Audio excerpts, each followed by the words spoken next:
देवी दुर्गा के 9 स्वरूपों का वर्णन। शास्त्रानुसार माँ दुर्गा के 9 रूप कहे गए हैं और नवरात्र के प्रत्येक दिन माँ का ही एक रूप होता है। माँ के इन रूपों के पीछे क्या कहानी है, उसका वर्णन इस लेख के द्वारा पाठकों तक पहुँचाने का प्रयास किया जा रहा है। नंबर 1, महाकाली। प्राचीन समय की बात है। संसार में प्रलय आ गई और चारों ओर पानी नजर आने लगा। उस समय भगवान विष्णु की नाभि से कमल की उत्पत्ति हुई। उस कमल से ब्रह्मा जी की उत्पत्ति हुई।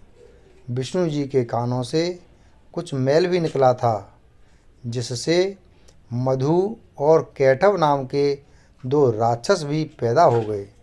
मधु और कैटव ब्रह्मा जी को देख उन्हें अपना भोजन बनाने के लिए दौड़े। ब्रह्मा जी ने भय के मारे विष्णु जी की स्तुति करनी आरंभ की। ब्रह्मा जी की स्तुति से विष्णु भगवान की आँख खुल गई और उनके नेत्रों में वास करने वाली महामाया वहाँ से लोप हो गई। विष्णु जी के जागते ही मधु कैटव उनसे युद्ध करने लगे। शास्त्रों के अनुसार यह युद्ध 5000 वर्षों तक चला था। अंत में महामाया ने महाकाली का रूप धारण किया और दोनों राक्षसों की बुद्धि को बदल दिया। ऐसा होने पर दोनों असुर भगवान विष्णु से कहने लगे कि हम तुम्हारे युद्ध कौशल से बहुत प्रसन्न हैं। तुम जो चाहो वह वर मांग सकते हो। भगवान विष्णु बोले कि यदि तुम कुछ देना ही चाहते हो तो यह वर दो कि असुरों का नाश हो जाए। उन दोनों ने तथास्तु कहा और उन महाबली दैत्यों का नाश हो गया। नंबर 2, महालक्ष्मी। प्राचीन समय में महिषासुर नाम का एक दैत्य था। उसने अपने बल से सभी राजाओं को परास्त कर पृथ्वी और पाताल लोक पर अपना अधिकार कर लिया था। अब वह स्वर्ग पर अधिकार चाहता था, तो उसने देवताओं पर चढ़ाई कर दी। देवताओं ने अपनी रक्षा के लिए भगवान विष्णु तथा शिवजी से प्रार्थना की। उनकी प्रार्थना सुनकर दोनों के शरीर से एक तेज पुंज निकला और उसने महालक्ष्मी का रूप धारण किया।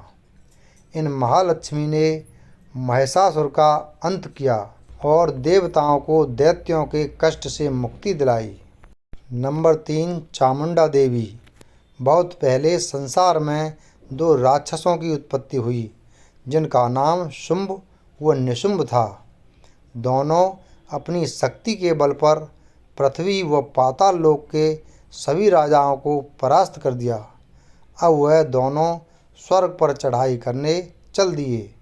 देवताओं ने भगवान विष्णु को याद किया और उनसे प्रार्थना की। उनकी इस प्रार्थना और अनुनय से विष्णु भगवान के शरीर से एक ज्योति प्रकट हुई, जो चामुंडा के नाम से प्रसिद्ध हुई। देखने में वह बहुत सुंदर थीं और उनकी सुंदरता देखकर शुंभ निशुंभ ने सुग्रीव नाम के अपने एक दूत को देवी के पास भेजा कि वह उन दोनों में से किसी एक को अपने वर के रूप में स्वीकार कर ले। देवी ने उस दूत को कहा कि उन दोनों में से जो उन्हें युद्ध में परास्त करेगा उसी से वह विवाह करेंगी। दूत के मुँह से यह समाचार सुनकर उन दैत्यों ने पहले युद्ध के लिए अपने सेनापति धूम्राक्ष को भेजा, जो अपनी सेना समेत मारा गया। उसके बाद चंडमुंड को भेजा गया, जो देवी के हाथों मारे गए। उसके बाद रक्तबीज लड़ने आया। रक्तबीज की एक विशेषता यह थी कि उसके शरीर से खून की जो भी बूंद धरती पर गिरती, उससे एक वीर पैदा हो जाता था। देवी ने उसके खून को खप्पर में भरकर पी लिया। इस तरह से रक्तबीज का भी अंत हो गया। अब अंत में शुंभ निशुंभ लड़ने आ गए और वह भी देवी के हाथों मारे गए। नंबर 4, योग माया। जब कंस ने देवकी और वसुदेव के 6 पुत्रों को मार दिया। तब 7वें गर्भ के रूप में शेषनाग के अवतार बलराम जी आए और रोहिणी के गर्भ में स्थानांतरित होकर प्रकट हुए। उसके बाद 8वें गर्भ में श्री कृष्ण भगवान प्रकट हुए। उसी समय गोकुल में यशोदा जी के गर्भ से योग माया का जन्म हुआ। वासुदेव जी कृष्ण को वहाँ छोड़कर योग माया को वहाँ से ले आए। कंस को जब 8वें बच्चे के जन्म का पता चला तो वह योग माया को पटककर मारने लगा, लेकिन योग माया उसके हाथों से छिटककर आकाश में चली गई और उसने देवी का रूप धारण कर लिया। आगे चलकर इसी योग माया ने कृष्ण के हाथों योग विद्या और महाविद्या बनकर कंस, चाणूर आदि शक्तिशाली असुरों को परास्त करके उनका संहार किया। नंबर 5, रक्तदंतिका। बहुत समय पहले की बात है। वह प्रचिति नाम के असुर ने पृथ्वी पर देवलोक में अपने कुकर्मों से आतंक मचा के रखा था। उसने सभी का जीना दूभर कर दिया था। देवताओं और पृथ्वीवासियों की पुकार से देवी दुर्गा ने रक्तदंतिका नाम से अवतार लिया। देवी ने वह प्रचिति और अन्य असुरों का रक्तपान करके मान मर्दन कर दिया। देवी के रक्तपान करने से उनका नाम रक्तदंतिका पड़ गया। नंबर 6, शाकुंभरी देवी। प्राचीन समय में एक बार पृथ्वी पर 100 वर्षों तक बारिश न होने से भयंकर सूखा पड़ गया। चारों ओर सूखा ही सूखा था और वनस्पति भी सूख गई थी, जिससे सभी ओर हाहाकार मच गया। सूखे से निपटने के लिए ऋषि मुनियों ने वर्षा के लिए भगवती देवी की उपासना की।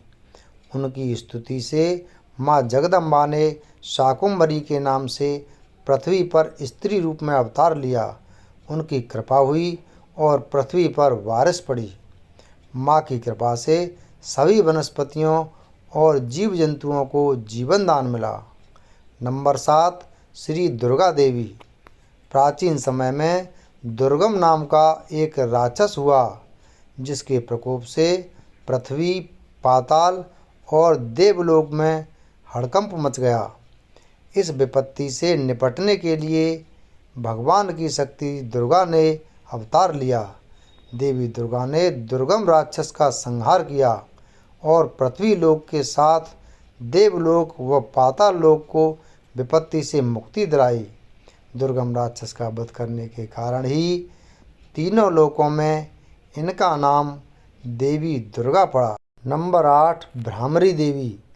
प्राचीन समय में अरुण नाम के राक्षस की इतनी हिम्मत बढ़ गई कि वह देवलोक में रहने वाली देव पत्नियों के सतीत्व को नष्ट करने का कुप्रयास करने लगा।